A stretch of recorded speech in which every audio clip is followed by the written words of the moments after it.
We'll kickstart our main news with a bit of a sad story. A 40-year-old man from New Bluffel in Harare has been arrested and charged with culpable homicide after his Pitbull attacked and killed a man in the street.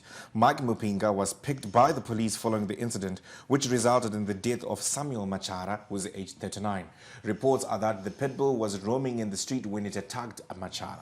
According to the police, the body of the victim was found near the suspect's residence with dog bite wounds. Meanwhile, the dog has since been enthused after it was taken by the SPCA.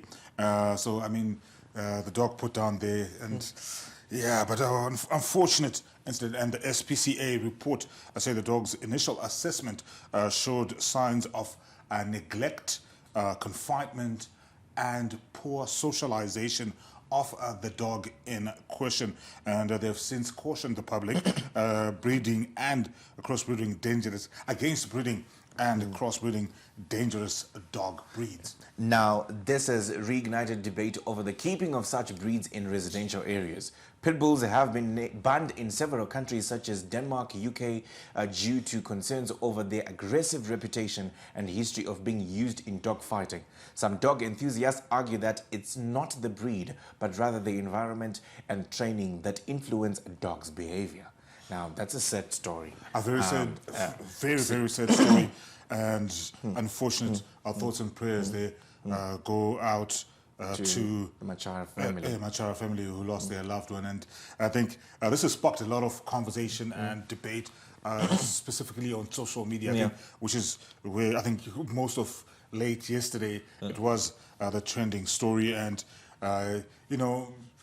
we talked about the UK, Denmark, they've banned pit bulls, but some people arguing that, you know what, it's more about neglect. I think if you go back to our report and you hear what the SPCA in particular was saying, the dog showed signs of neglect, confinement, and poor socialization. Yeah, so I know. So I think that will also, that contributes to its aggressiveness.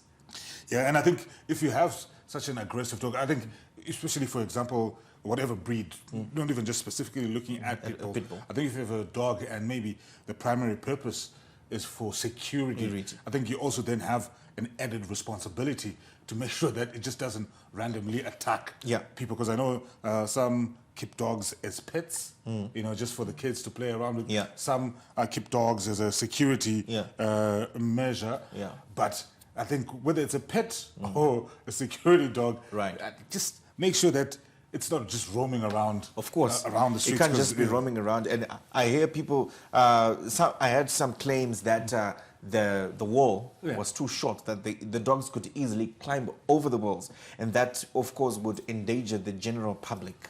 Now that's another, that's another matrix that may have been at play. And then from the publication that was released by the SPCA as well, as having a dog is not a right; it's a responsibility. So as long as you own a dog, you have the responsibility to make sure that it's well socialized, to make sure that it's well fed, to make sure that all its needs are well taken care of. If not, then it can contribute to some of the adverse effects that may obtain, such as what then ended up happening, a man dying because that's sad. I don't think we should be talking about this any further. And the man has been arrested. I think that just serves as a stark reminder of the responsibility that you have.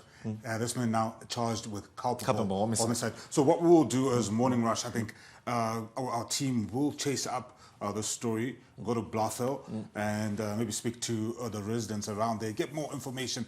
And I think maybe during the week as well, we might try and get the SPCA to come through and just have a conversation, take advantage of this situation to try and enlighten each other and educate each other on how best to keep pets, especially dogs. Right.